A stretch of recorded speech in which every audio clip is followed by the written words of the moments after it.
Tahun 2015 menjadi langkah awal Arya menjajaki dunia usaha. Di usia 23 tahun, dia memutuskan untuk berdagang sayur keliling menggunakan sepeda motor. Setiap hari dia menyusuri kompleks perumahan di daerah Lebak Bulus, sejak subuh hingga menjelang siang. Modal yang dia pakai hanya kepercayaan, dan sedikit tabungan sisa dari warisan almarhum ayahnya. Namun usaha kecil itu tetap membuatnya semangat menata masa depan. Arya terbiasa bangun tengah malam, lalu pergi ke pasar induk Kramat Jati untuk membeli stok dagangan. Jalan yang dia lewati tidak selalu ramai ketika malam. Terkadang hanya sunyi dengan penerangan jalan yang seadanya. Beberapa bagian jalan dikelilingi semak dan gedung tinggi yang terlihat gelap saat malam. Daerah tempat dia tinggal memang sedang rawan begal. Banyak kabar tersebar tentang warga yang motornya dirampas atau bahkan dilukai. Arya tahu resiko itu, tapi dia tetap memaksakan diri demi memenuhi kebutuhan hidup. Beberapa kali dia sempat ragu untuk pergi sendirian saat malam tiba. Namun niat untuk berdagang selalu mengalahkan rasa takut itu. Hingga akhirnya, kejadian yang dia takutkan terjadi. Malam itu udara begitu lembab dan jalanan sangat sepi.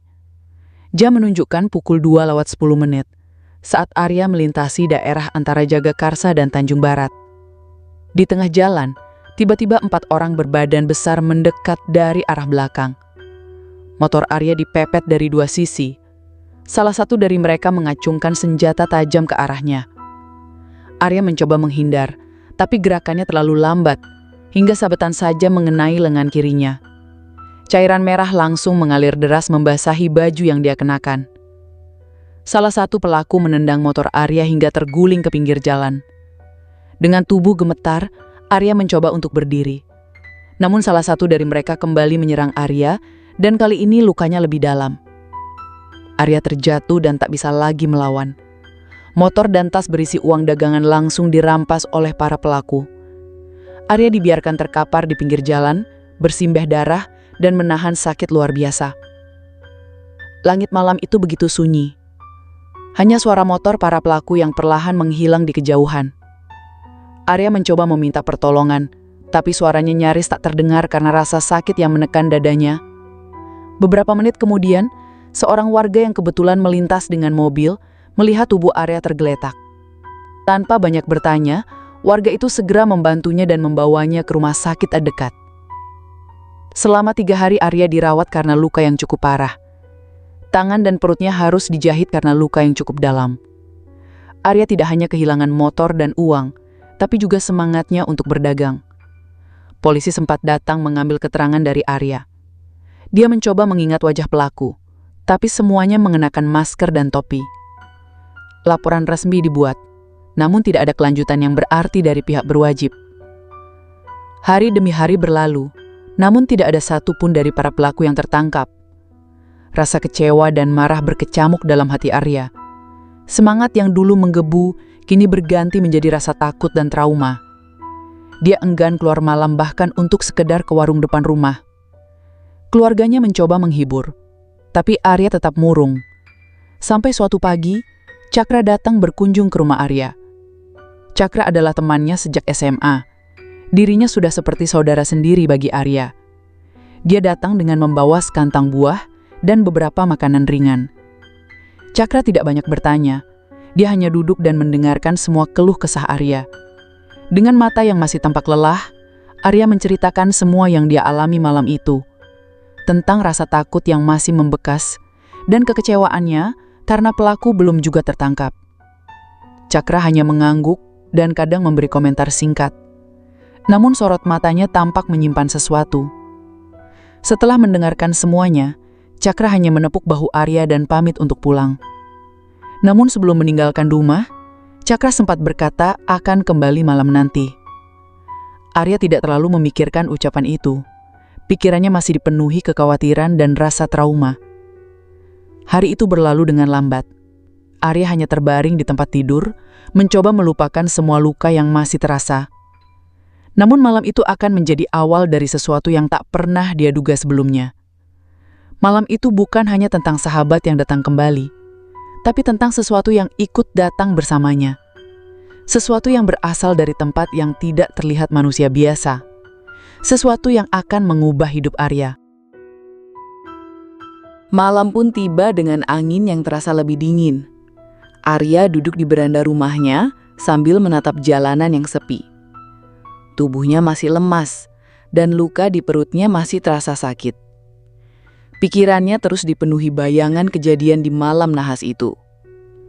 Tak lama kemudian, suara langkah kaki terdengar mendekat ke arahnya. Cakra datang seperti yang dia janjikan. Dan kali ini dia tidak membawa makanan atau buah seperti sebelumnya. Tangan kanannya menggenggam sebuah benda yang dibungkus kain putih lusuh. Wajahnya tetap tenang seperti biasa, tapi sorot matanya terlihat lebih dalam dari sebelumnya. Arya sempat bertanya, benda apa yang dia bawa? Dan Cakra menjawab bahwa itu adalah sesuatu yang bisa mengubah hidupnya. Cakra membuka kain putih itu dan memperlihatkan seutas tali kuning kecoklatan. Tali itu memiliki noda darah yang mengering dan berbau amis. Dia menyebutnya sebagai tali pocong. Cakra mengambilnya dari jasad yang baru dikuburkan. Menurut Cakra, tali ini bisa membuat pemiliknya kebal terhadap senjata tajam.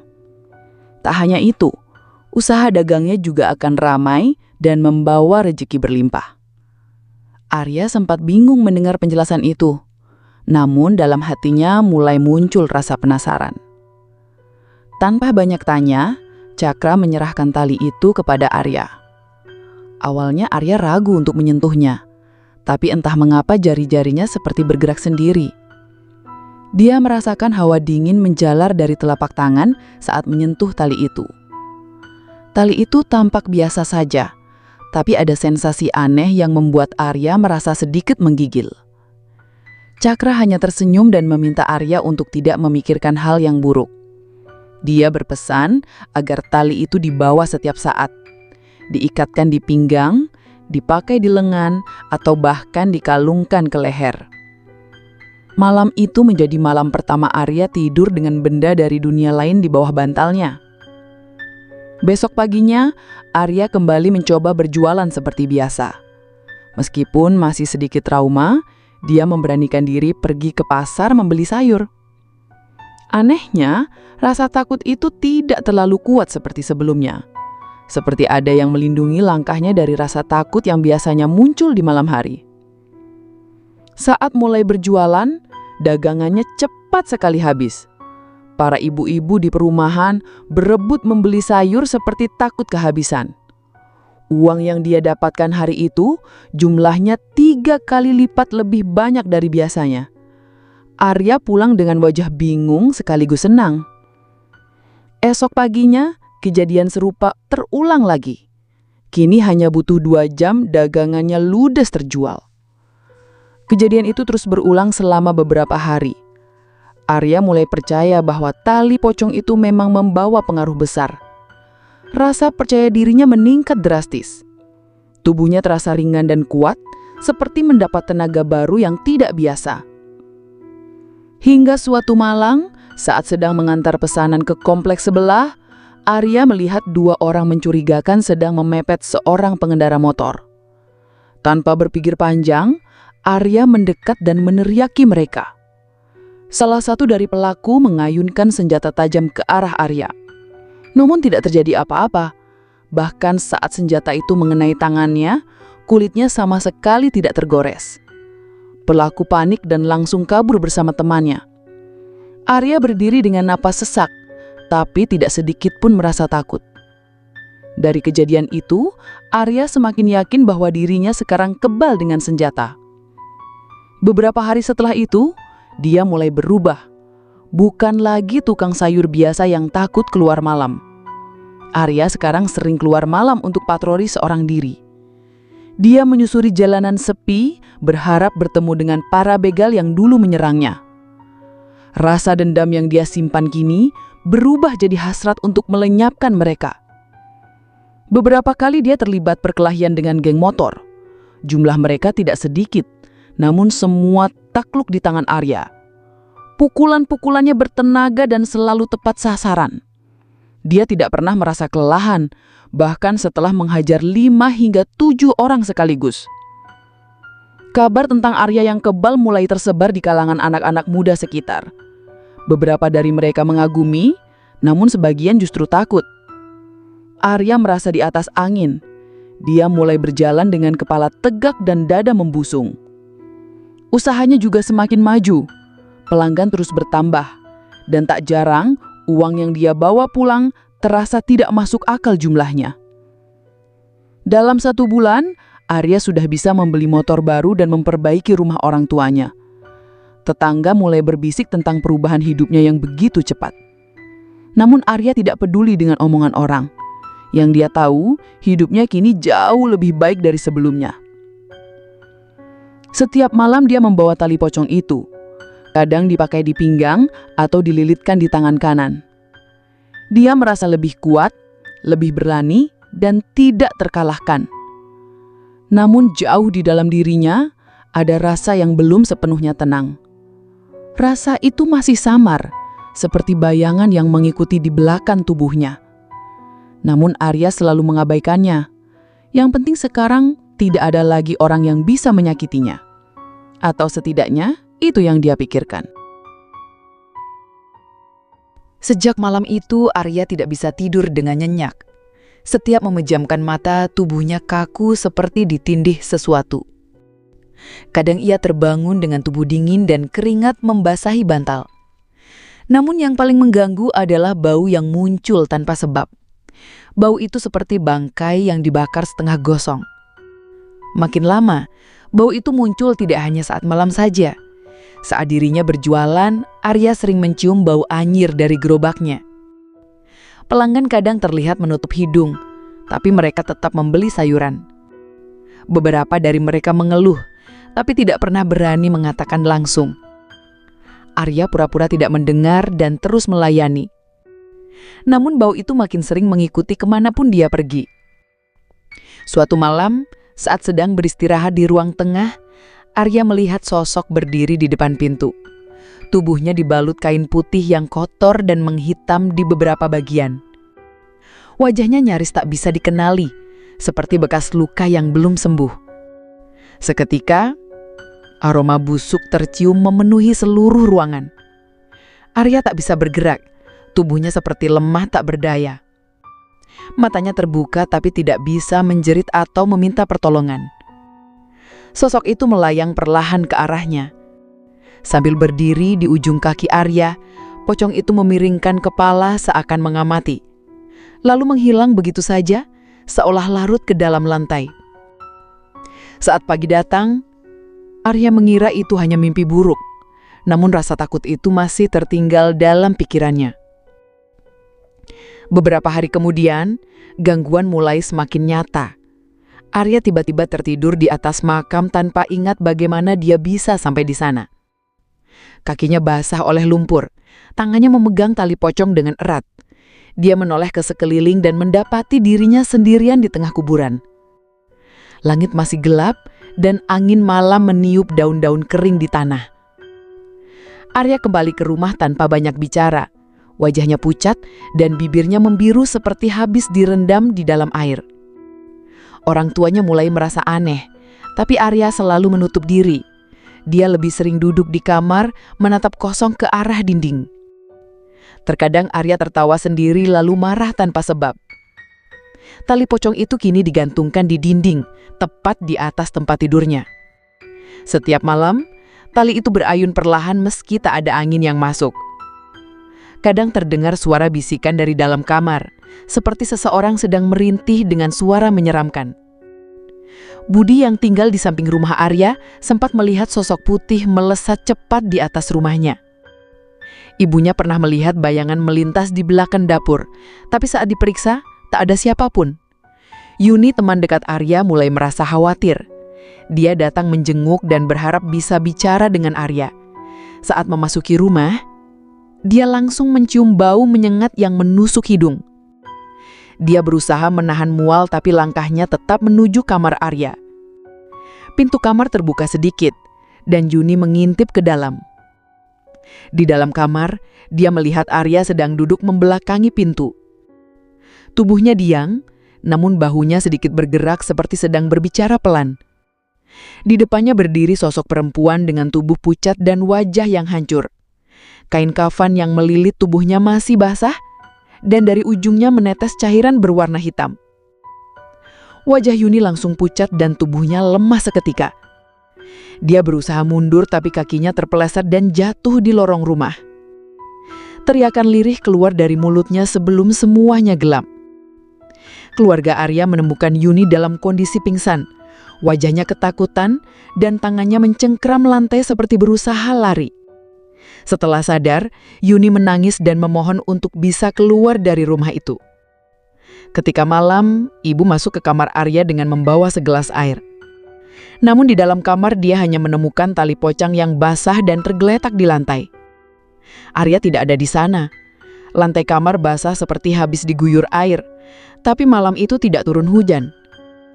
Dari sudut kamar, terdengar suara napas berat yang begitu menyeramkan. Ibu mulai menangis dan berlari keluar kamar. Dia sadar, anaknya bukan hanya berubah, tapi sudah diseret masuk ke dunia gaib. Yuni menceritakan apa yang dia lihat kepada keluarga Arya. Wajah mengerikan perempuan itu terus terbayang dalam pikirannya. Sejak hari itu rumah Arya berubah menjadi mencengkam. Setiap malam, suara rintihan selalu terdengar. Kadang terdengar suara ketukan dari dalam lemari. Dan sesekali mereka melihat tali pocong itu berpindah tempat dengan sendirinya. Arya masih tinggal di rumah itu, tapi tidak seperti dulu. Dia sering duduk berjam-jam tanpa bergerak. Matanya kosong, mulutnya kadang bergerak sendiri seperti sedang membacakan sesuatu. Dia sudah tidak pernah berjualan lagi. Gerobaknya mulai berkarat. Terparkir di depan rumah dan tertutup debu. Tali pocong itu kini tidak hanya menjadi penglaris, tapi juga pengikat. Mengikat tubuhnya, pikiran dan jiwanya pada sesuatu yang tidak bisa dia lepaskan. Dan sosok perempuan berbau anyir itu kini menjadi penghuni di dalam rumahnya. Yuni duduk di ruang tamu bersama orang tua Arya. Wajah mereka murung, mata mereka sembab karena kurang tidur. Mereka sepakat bahwa Arya harus diselamatkan. Tali pocong itu harus segera dikembalikan. Dan Yuni ingat satu nama, yaitu Cakra. Pria itu datang saat Arya terpuruk, dan dari situlah semua berubah. Tanpa buang waktu, mereka mencari keberadaan Cakra. Tak ada yang tahu pasti di mana dia tinggal. Tapi warga pasar mengenal sosoknya. Mereka menyebut Cakra sebagai orang yang bisa memberi penglaris, tapi dengan harga yang tidak ringan. Akhirnya, seorang pedagang memberikan petunjuk ke arah gang sempit di belakang pasar. Siang itu, Arya dibawa ke tempat itu dengan tubuh lemas dan tatapan kosong. Yuni menggenggam tangannya sepanjang jalan, berharap masih ada sisa jiwanya yang lama. Rumah Cakra berdiri di ujung gang dan terlihat biasa saja dari luar. Namun suasananya terasa lain, seperti ada sesuatu yang mengintip dari balik dinding. Pintu rumah itu terbuka sendiri begitu mereka mendekat. Cakra sudah berdiri di dalam, tersenyum lebar seakan sudah menunggu. Dia menyapa mereka dengan santai, seolah tak terjadi apa-apa. Arya berdiri kaku di depan pintu, lalu perlahan mengeluarkan tali pocong dari dalam bajunya. Tangan itu gemetar, tapi tetap mengarahkannya pada Cakra. Cakra hanya tertawa kecil, lalu memandang tali itu dengan pandangan malas. Dia bilang bahwa tidak ada pengembalian dalam urusan ini. Sekali diambil, maka sudah jadi ikatan dalam hidup Arya. Yuni menatap wajah Arya, berharap dia marah atau berontak, tapi pria itu diam saja. Cakra melangkah mundur dan menyuruh mereka untuk pergi jika kedatangan mereka hanya ingin mengembalikan tali pocong. Dia bilang, kalau Arya sudah tidak kuat, maka biarlah pocong itu datang sendiri. Saat mereka hendak berbalik, langkah Arya terhenti. Matanya menatap sesuatu dari dalam rumah Cakra. Sosok perempuan berbalut kain kafan berdiri di sudut ruangan. Kainnya basah, kepalanya menunduk, namun tatapan matanya menyimpan amarah. Baunya memenuhi seluruh ruangan hingga membuat dada terasa sesak. Di sini Yuni ikut melihat dan menahan napas. Dan Cakra tidak bergerak, seolah tidak sadar bahwa makhluk itu berdiri tepat di sebelahnya. Tali pocong di tangan Arya tiba-tiba terjatuh ke lantai. Sosok pocong itu melayang pelan ke arah Cakra. Lantai berderit setiap kali ia mendekat, tapi suara itu hanya terdengar oleh mereka yang berdiri di ambang pintu. Cakra masih tertawa, namun tawanya perlahan mengecil lalu terdiam. Dia mulai merasa sesuatu mengamatinya dari dekat. Tatapan makhluk itu penuh amarah, seperti menuntut janji yang dilanggar. Yuni menarik tangan Arya dan mengajaknya keluar dari rumah itu. Pintu tertutup sendiri begitu mereka melewati pintu. Suara angin mendesir pelan diikuti oleh bau anyir yang tertinggal di belakang mereka.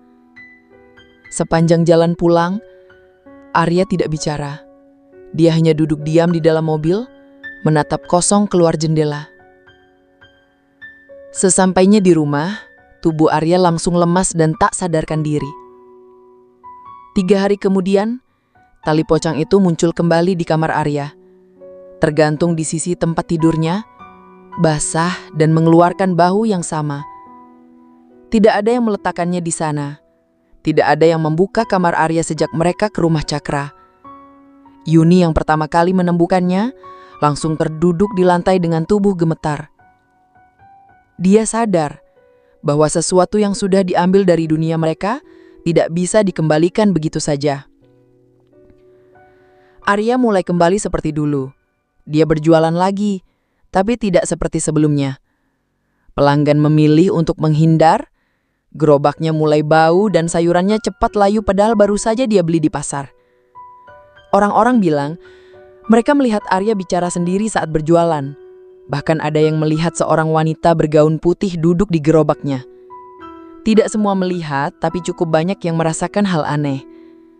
Tali pocong itu memang sudah diserahkan kembali, tapi bukan berarti semuanya selesai. Cakra tidak terlihat lagi di pasar. Rumahnya kini ditinggalkan. Beberapa orang bilang rumah itu kosong sejak lama. Namun Yuni tahu rumah itu pernah mereka datangi. Dan Cakra pernah mereka ajak bicara. Sekarang, Arya hanya duduk setiap malam di depan rumahnya. Menatap jalan sepi dengan mata yang kosong seperti tidak lagi mengenali siapapun. Tali pocong itu kini melingkar di leher botol bekas yang diletakkan di dalam kamarnya. Dan di malam-malam tertentu, suara perempuan menangis terdengar dari dalam kamar Arya. Pelan, lirih, namun tidak pernah berhenti.